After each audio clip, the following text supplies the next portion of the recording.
오늘 아침에 주시는 하나님 말씀은 신약성경 요한 1서 4장 19절부터 21절까지 말씀 되겠습니다. 제가 갖고 있는 신약성경 392면에 있습니다.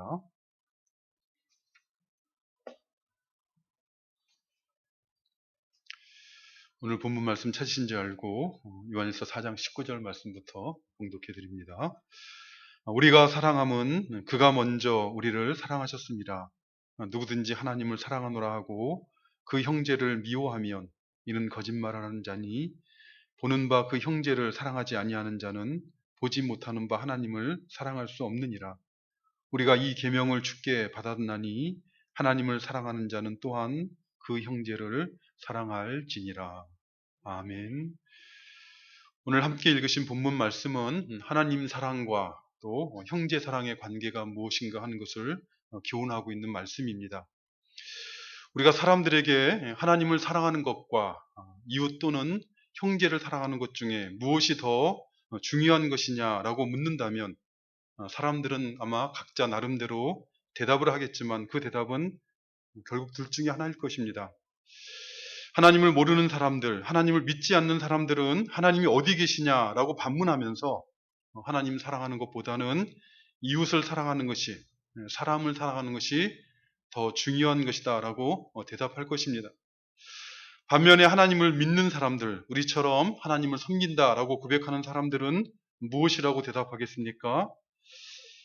생각할 필요도 없이 하나님을 사랑하는 것이 더 중요한 것이다 라고 대답을 하게 될 것입니다. 하나님을 사랑하는 것이 이웃 사랑하는 것보다 더 중요하다라는 것은 나름대로 성경적인 근거가 있는 대답입니다. 마태복음 22장을 보면 예수님께서 십자가를 지시기 위해서 예루살렘에 올라가셨을 때 한 율법사가 예수님을 시험하며 질문을 하게 됩니다. 선생님, 율법 중에서 어느 계명이 큰 것입니까? 라고 질문을 하였습니다. 예수님께서는 무엇이라고 대답하셨습니까? 내 마음을 다하고 목숨을 다하고 뜻을 다하여 주 너의 하나님을 사랑하라 하셨으니 이것이 크고 첫째 되는 계명이요.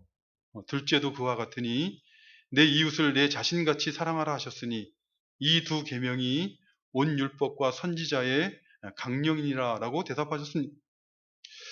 물론 예수님께서는 하나님을 사랑하는 것과 이웃을 사랑하는 이 두 계명이 온 율법과 선지자를 통해 교훈하신 하나님의 교훈의 핵심이라 이렇게 말씀하셨지만, 그러나 첫째가 하나님을 사랑하는 것이요 둘째가 이웃을 사랑하는 것이다 라고 교훈하셨으니 하나님을 사랑하는 것이 더 중요하다라고 말할 수 있는 것이죠.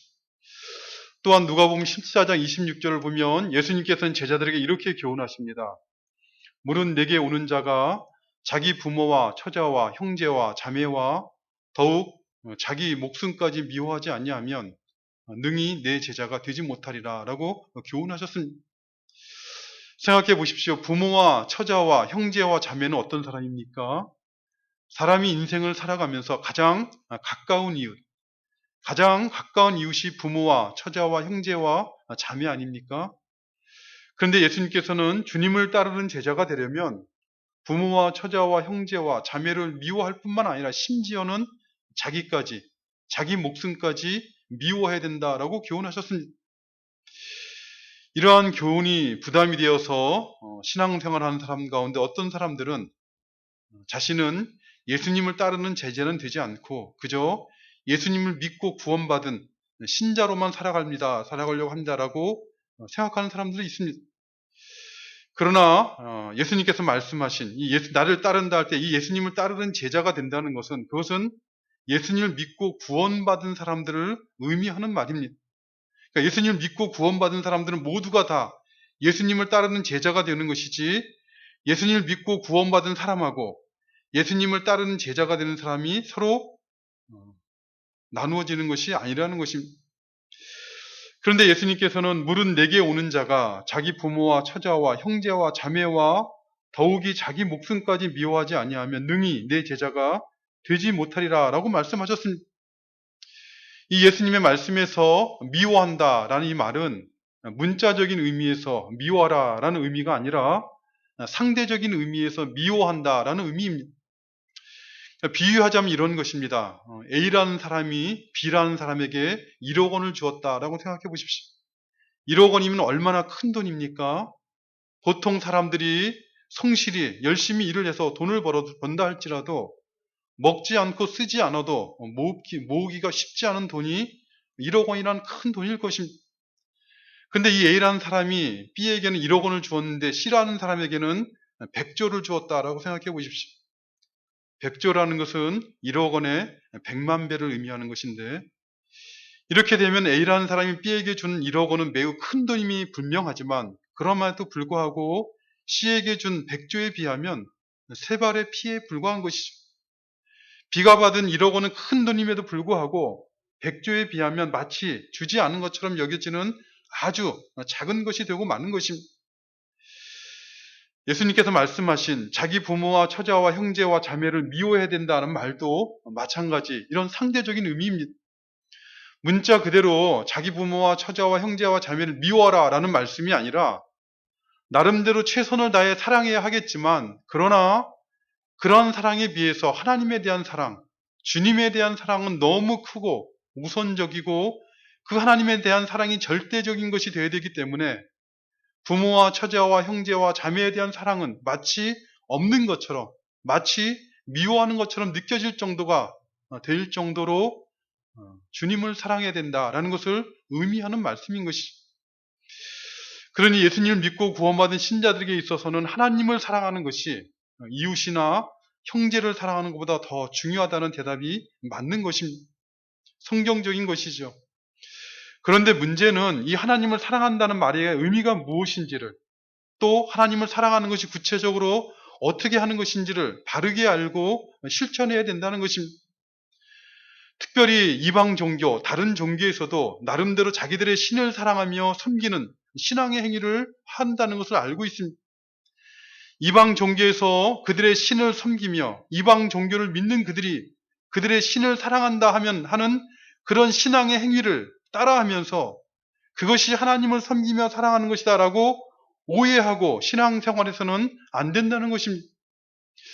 예를 들면 구약성경 레위기를 보면 하나님께서는 가나안 땅에 들어갈 이스라엘 백성들에게 가나안 땅 사람들의 습관을, 풍습과 문화와 그들의 종교를 따라가지 말아야 될 것을 여러 번 경고하시는데, 그 중에 하나가 몰렉을 섬기는 일에 대해서 경고하셨습니다. 레위기 20장 2절과 3절 말씀을 보면 하나님께서는 이스라엘 백성들에게 이렇게 교훈하십니다. 이스라엘 자손이든지 또는 이스라엘에 거류하는 거류민이든지 그의 자식을 몰렉에게 주면 반드시 죽이되 그 지방 사람이 돌로 칠 것이요 나도 그 사람에게 진노하여 그를 그의 백성 중에서 끊으리니 이는 그가 그의 자식을 몰렉에게 주어서 내 성소를 더럽히고 내 성호를 욕되게 하였습니다 라고 교훈하셨습니다. 이 몰렉이라는 것은 소의 머리를 가진 고대 근동 사람들이 섬기던 신을 말합니다. 당시 가나안 땅 족속들이 섬기던 이 몰렉이라는 신은 특별히 어린아이를 불태워 바치는 인신공양을 기뻐하는 신으로 여겨졌습니다. 그래서 그들은 이 몰렉이라는 신을 사랑하며 섬기는 신앙의 행위로 심지어 자신들의 자식을 희생하여 불태워 바치는 인신제사를 이 가나안 땅 사람들은 드렸던 것입니다. 자식을 사랑하지 않는 부모가 어디 있겠습니까만, 그러나 자신의 신인 그 몰렉을 사랑하는 것이 더 중요하고 우선되기 때문에 이 몰렉이란 신을 위해서 자기 자식을 제물로 희생시킬 정도로 그들은, 가나안 땅 사람들은 신을 사랑하고 섬긴다라고 하였던 것입니다. 그러나 하나님께서는 가나안 땅으로 들어갈 이스라엘 백성들에게 분명하게 교훈하셨습니다. 그렇게 자식을 불태워 제사로 드리는 것은 하나님을 사랑하는 것이 아니라는 것입니다. 하나님을 사랑한다고 하며 자식을 제물로 바치는 것은 하나님을 섬기는 신앙의 행위일 수 없으며, 그런 행위를 하는 자는 오히려 하나님께 저주를 받게 될 것이다 라고 분명하게 교훈하신 것입니다. 사실 가나안 땅 족속들처럼 몰렉에게 자식을 내어주는 것 같은 그런 방식은 아닐지라도 기독교 역사를 살펴보면 기독교 안에서도 하나님을 사랑한다는 명분을 가지고, 하나님을 섬긴다는 명분을 가지고 자식을 희생시키는 왜곡된 신앙을 가진 부모들이 적지 않았습니다. 물론 오늘날 30, 40세 부모들은 전 세대 부모들과는 달리 자식을 사랑한다는 명분으로 오히려 하나님을 섬기는 일들을 게을리하고 멀리하는 일들이 적지 않습니다만은 이 전 세대 부모들 가운데는 주님을 위하여 하나님을 사랑하고 교회 일을 한다고 하면서 자식을 돌보지 않는 부모들이 없지 않았습니다. 하나님을 위하고 하나님을 사랑하고 하나님을 섬긴다는 명분으로 가장 가까운 이웃, 자기 몸으로 나온 이웃인 자식을 돌보지 않는 경우들이 있었다는 것입니다. 제가 신학교를 다니면서 중등부 주일학교 전도사 사역을 하면서 경험했던 일입니다. 그 중등부 주일학교 반사 중에 매우 헌신된 집사님이 있었습니다. 주일학교 행사가 있으면 만사를 지켜주고 제쳐두고 와서 봉사하였고 특별히 자신에게 맡겨진 반 아이들을 잘 돌봤습니다. 아이들 가운데 하나이라도 한 주라도 빠지게 되면 반드시 안부전만을 하거나 주말에 신방을 하였고 방학이 되면 아이들 데려다가 맛있는 음식도 사주고 같이 영화도 보고 또 반 아이들 중에 생일 맞은 아이가 있으면 생일 선물도 준비하고 생일 케이크도 사와서 반 아이들과 함께 축하해 주었습니다.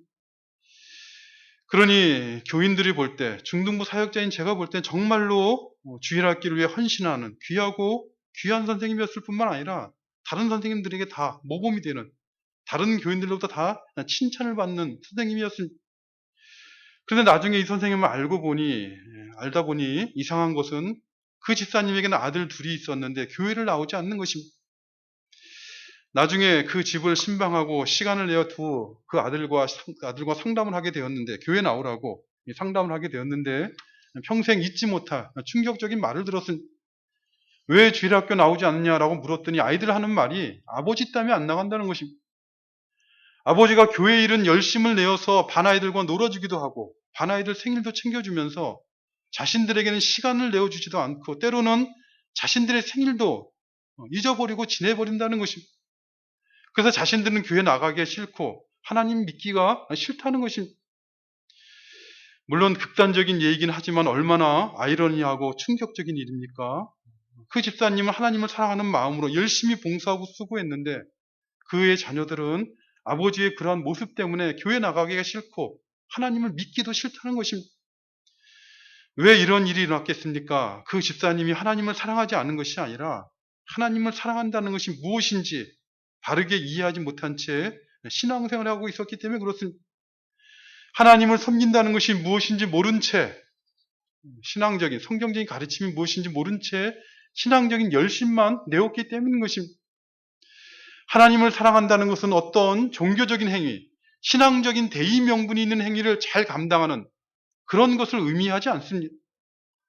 생각해 보십시오. 제사를 드리라는 외적인 행위를 하면 하나님을 사랑하는 것이고 제사를 드리지 않으면 하나님을 사랑하지 않는 것입니까? 외모만 보는 사람들은 그렇게 생각할 것입니다. 그러나 성경의 교훈을 생각해 보십시오.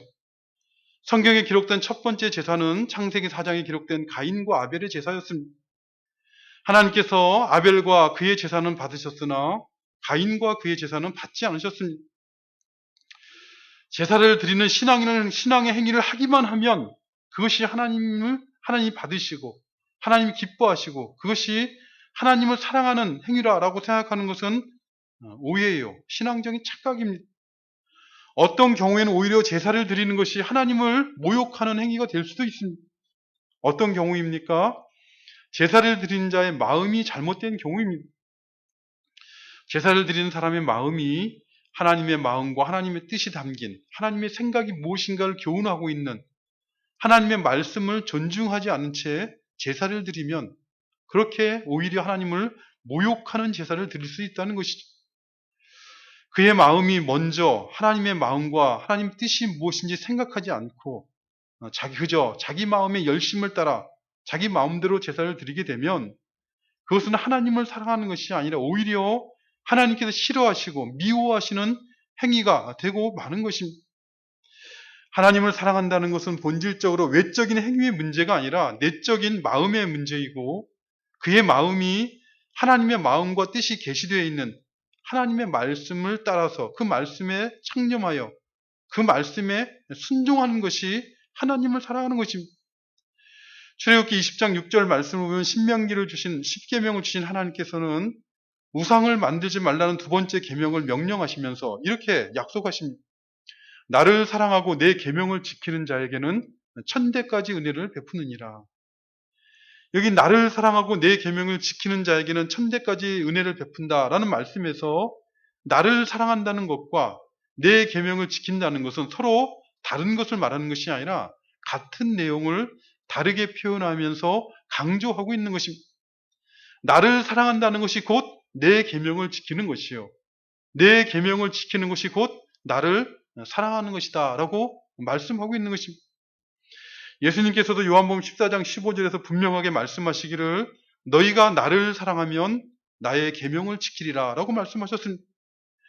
이어지는 21절에서 또다시 분명하게 말씀하시기를 나의 계명을 지키는 자라야 나를 사랑하는 자니 나를 사랑하는 자는 내 아버지께 사랑을 받을 것이요 나도 그를 사랑하여 그에게 나를 나타내리라 라고 교훈하셨습니다. 하나님을 사랑한다는 것은 내가 생각할 때 이렇게 하면 하나님을 사랑하는 것이다 라고 생각되는 대로 열심히 행하는 것이 아니라 하나님의 마음과 생각이 담겨있는 하나님의 말씀을 살피고 그 하나님의 말씀에 하나님의 계명에 순종하는 것입니다. 이렇게 하나님을 사랑한다는 것은 하나님의 계명에 순종하는 것이라는 것을 아는 것이 오늘 본문에서 사도 요한이 교훈하고자 하는 하나님 사랑과 형제 사랑의 관계가 무엇인가를 이해하는 데서 매우 중요한 이해입니다. 하나님을 사랑한다는 것은 내가 열심을 내어서 나에게 이렇게 해주면 나를 사랑하는 것이다 라고 생각되어지는 대로 하나님에게 열심을 내는 것이 아니라 하나님께서 말씀하신 하나님의 뜻이 담긴 그 계명에 순종하는 것이죠. 그런데 하나님께서 주신 계명은 무엇입니까? 바로 앞장인 요한일서 3장 23절에서 우리가 살펴본 것처럼 사도 요한은 이렇게 교훈합니다. 그의 계명은 이것이니 곧 그 아들 예수 그리스도의 이름을 믿고 그가 우리에게 주신 계명대로 서로 사랑할 것이니라. 그러니까 하나님께서 신약 시대를 살아가는 우리들에게 주신 계명을 한마디로 요약하라면 예수님을 믿고 서로 사랑하라는 것입니다. 요한복음 13장 34절을 보면 십자가를 앞두신 예수님께서도 제자들에게 유언적으로 교훈하시기를 새 계명을 너희에게 주노니 서로 사랑하라. 내가 너희를 사랑한 것 같이 너희도 서로 사랑하라 라고 교훈하셨습니다. 그러니까 하나님께서 우리에게 주신 계명, 주님께서 우리에게 주신 계명의 핵심은 예수님을 믿고 따르는 너희가 서로 사랑하라는 것입니다. 그러니 한번 생각해 보십시오. 하나님을 사랑한다라는 것은 하나님의 계명을 지키는 것이고 하나님께서 우리에게 주신 계명은 서로 사랑하라는 것입니다. 그러니 하나님을 사랑한다면 어떻게 되어야 되는 것입니까? 서로 사랑해야 되는 것이죠. 여기서 말하는 서로는 믿음의 형제들을 의미하는 것이죠. 예수 그리스도를 믿고 주님 안에서 구원의 은총을 받은 형제들, 그 형제들을 하나님을 사랑한다면 사랑해야 된다라는 것이 논리적인 결론인 것이죠. 만일 하나님을 사랑한다고 하면서 믿음의 형제들을 사랑하지 않으면 어떻게 되는 것입니까? 오늘 보면 20절 말씀을 보면 이렇게 교훈하고 있습니다. 누구든지 하나님을 사랑하노라 하고 그 형제를 미워하면 이는 거짓말을 하는 자니 보는 바 그 형제를 사랑하지 아니하는 자는 보지 못하는 바 하나님을 사랑할 수가 없느니라. 하나님을 사랑한다고 하면서 그 믿음의 형제를 미워하면 그가 말하는 하나님의 사랑은 거짓말이요 스스로에게 속고 있는 것이다 라고 교훈하고 있는 것입니다. 왜 그렇습니까? 이미 앞에서 살펴본 것처럼 하나님을 사랑한다는 것은 하나님의 계명을 지키는 것이고 하나님을 사랑하는 자에게 지키라고 하신 그 계명은 형제를 사랑하는 것입니다. 그러면 하나님을 사랑한다고 하면서 형제를 미워한다면 그는 하나님 사랑이 무엇인지를 알지 못한 채 자기 마음대로 사랑하고 있는 것이죠. 거짓말을 하고 있는 것입니다. 그러면 하나님을 사랑하는 것과 형제를 사랑하는 것은 분리할 수가 없다는 것입니다. 하나님만을 사랑하고 형제를 사랑하지 않거나 형제만을 사랑하고 하나님을 사랑하지 않는 신앙이 있다면 그것은 성경에서 교훈하고 있는 정상적인 신앙이 아니라 매우 왜곡된 이방인의 종교를 따라가거나 또는 신을 부인하는 무신론자들을 따라가는 왜곡된 신앙생활을 하고 있는 것입니다. 그런데 특별히 오늘 본문에서 우리가 눈여겨봐야 될 중요한 것이 있는데 그것은 오늘 본문에서 하나님 사랑과 이웃 사랑을 말하고 있는 것이 아니라 하나님 사랑과 형제 사랑에 대해서 말씀하고 있다는 것입니다. 누구든지 하나님을 사랑하노라 하고 그 이웃을 미워하면이 아니라 그 형제를 미워하면 이는 거짓말하는 자니, 보는 바 그 이웃을 사랑하지 아니하는 자는이 아니라 그 형제를 사랑하지 아니하는 자는 보지 못하는 바 하나님을 사랑할 수 없느니라 라고 말씀하고 있다는 것입니다. 요한복음 13장 34절에서도 예수님께서는 새 계명을 너희에게 주느니 서로 사랑하라, 내가 너희를 사랑한 것 같이 너희도 사랑하라 라고 말씀하셨는데, 이때 서로는 누구를 말하는 것입니까? 제자들을 말하는 것이죠. 예수님을 믿고 따르는 제자들 사이에 서로 사랑하라 라고 말씀하셨지, 모든 사람들 사랑하라 라고 말씀하고 있지 않다는 것입니다. 왜 사도 요한은 모든 이웃을 사랑하라 라고 말씀하지 않고 동일한 믿음을 갖고 살아가는 믿음의 형제들을 사랑하라 라고 말씀하고 있는 것입니까? 우리가 흔히 생각하는 이 사랑이라는 것, 이웃에 대한 사랑이라는 것은 일반적으로는 대개가 일반 은총적 차원의 사랑을 말합니다. 일반 은총적 차원의 사랑이라는 것은 모든 이웃들에게 베풀어져야 되는 사랑이지만, 이 하나님의 사랑, 일반 은총적 하나님의 사랑은 모든 사람들에게 베풀어져야 될 사랑이지만, 그러나 하나님의 구속적 차원의 사랑이라는 것은 믿음의 형제들에게만 베풀어져야 되는 것이 마땅한 사랑입니다. 하늘의 하나님, 우리 하나님은 그 해를 선인에게만 비춰주시는 것이 아니라 악인에게도 비춰주시고, 비를 의로운 자에게만 내려주시는 것이 아니라 불의한 자에게 내려주셔서, 그래서 이 하나님께서 창조하신 세상에 살아가는 사람들이 다 그 은혜를 입고 살아가도록 하셨습니다. 이러한 은혜를 일반 은총이라고 하는데, 신자는 이런 일반 은총적 차원의 사랑을 모든 사람들에게 나눠줘야 되는 것이 마땅합니다. 그러나 하나님의 구속적인 이 사랑이라는 것은 모든 사람들에게 베풀어지는 것이 아니라 구원받은 하나님의 백성들에게만 베풀어지는 것입니다. 그렇기 때문에 자신의 죄를 회개하지 않은 바리새인과 대제사장들, 예수님 당시에 바리새인과 대제사장 같은 사람들은 하나님의 구속적인 사랑으로부터 스스로 멀어지게 된 것이죠. 하나님의 구속적 사랑이라는 것은 모든 사람들에게 베풀어지는 것이 아니라 자신의 죄를 깨닫고 고백하고 그 죄로부터 돌이켜 예수님을 믿는 자들에게만 베풀어지는 것입니다. 이러한 하나님의 구속적 사랑을 받은 신자들이 나눠야 될 사랑도 마찬가지입니다. 구속적인 사랑을 받은 신자들은 하나님께 받은 이 구속적인 사랑으로 모든 사람들을 사랑하는 것이 아니라 그 하나님의 구속적 사랑 안에 있는 믿음의 형제들을 사랑하는 것이죠. 자신의 죄를 깨닫고 고백하고 돌이키고 예수님을 믿는 형제들을 하나님이 그에게 베푸신 사랑으로 사랑하라 라고 말씀하고 있는 것입니다. 이러한 의미에서 예수님께서는 베드로가 예수님께 나와서 형제가 내게 죄를 범하면 몇 번이나 용서해 주리이까? 7번까지 하오리이까? 라는 이 묻는 베드로에게 7번뿐만 아니라 7번을 70번까지라 할지라 라고 말씀하신 것이죠. 이 베드로의 질문에서 우리는 몇 번이, 베드로가 갖고 있는 그 몇 번이라는 말이 훨씬 중요하게 여겨지지만, 그러나 예수님의 예수님의 대답을 이해하는 데서 중요한 것은 그 형제라는 단어인 것입니다. 믿음의 형제가 내게 죄를 범하면 하고 베드로가 묻고 있는 것이죠. 하나님의 자신의 죄를 깨닫고 회개할 줄 아는, 그래서 예수님을 믿고 죄의 용서함을 받은 형제가 내게 죄를 범한 경우에 몇 번이나 용서해달라라고 묻고 있는 것이죠. 그런 경우에 주님께서는 몇 번이고 그 수를 제한하지 말고 용서해야 된다라고 말씀하고 있는 것입니다. 왜냐하면 형제라는 사람들은 자신의 죄를 깨닫고 회개할 줄 아는 믿음을 가진 사람이기 때문에 그렇습니다. 거의 30년이 되어 갑니다만은 제가 중등부 전사로 사역할 때 주일 오후에 성경 공부반에 들어오던 어떤 학생 하나가 오늘은 오후에 성경 공부를 빼먹고 친구와 놀러 가겠다라고 제게 말을 했습니다.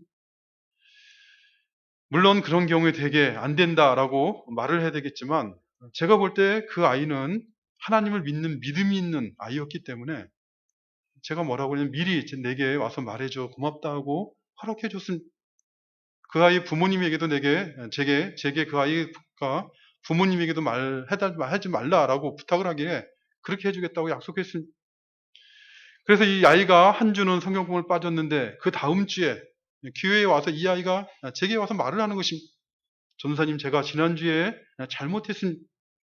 친구들과 놀고 싶어서 오후에 빠진 것인데 생각해보니 제가 잘못한 것 같습니다. 앞으로 주일 오후에 성경 공부 시간에는 빠지지 않겠습니다라고 그렇게 말을 하는 것입니다.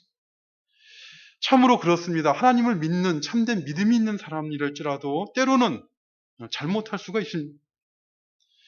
믿음의 형제들이 마음을 아프게 하기도 하고 화가 나게 하는 일들을 할 수도 있습니다.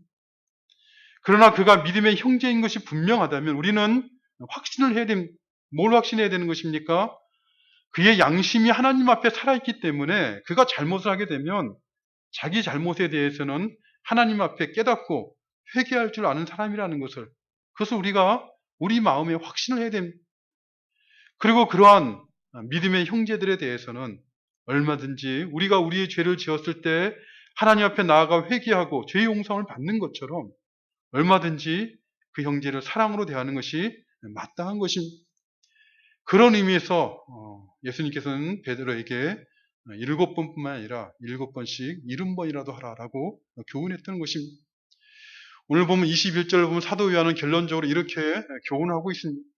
우리가 이 계명을 주께 받았나니 하나님을 사랑하는 자는 또한 그 형제를 사랑할지니라. 하나님을 사랑한다면 그 형제를 사랑하는 것이 마땅하다라고 교훈하고 있는 것입니다. 하나님을 사랑하시는 성도 여러분, 하나님을 사랑한다는 것과 믿음의 형제를 사랑하는 것이 분리되지 않는다는 것을 꼭 기억하고 신앙생활 하시기 바랍니다. 하나님을 사랑한다고 하면서 믿음의 형제를 사랑하지 않으면 바리새인이나 서기관과 같은 매우 왜곡된 신앙생활을 하고 있다는 것을 기억하시기를 바랍니다. 형제를 사랑함으로 하나님의 사랑이 내 안에 있다는 것을, 또 우리 교회 안에 있다는 것을 서로 알아가는 우리가 되시고 그 하나님의 사랑 안에 거하는 우리 모두가 되시기를 간절히 바라는 것입니다. 아버지 하나님 감사합니다. 오늘도 이 땅 가운데 살아가는 저희들이 어두운 가운데 거하지 아니하도록 저희들에게 믿음 주시고 또 진리의 말씀으로 저희들을 교훈하여 주심을 감사드리옵나이다.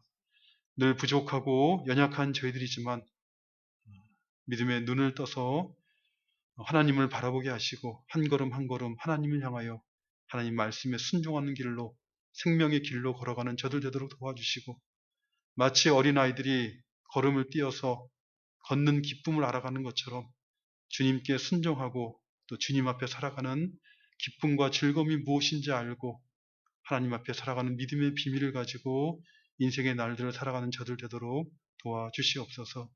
예수님의 이름으로 기도드리옵나이다. 아멘.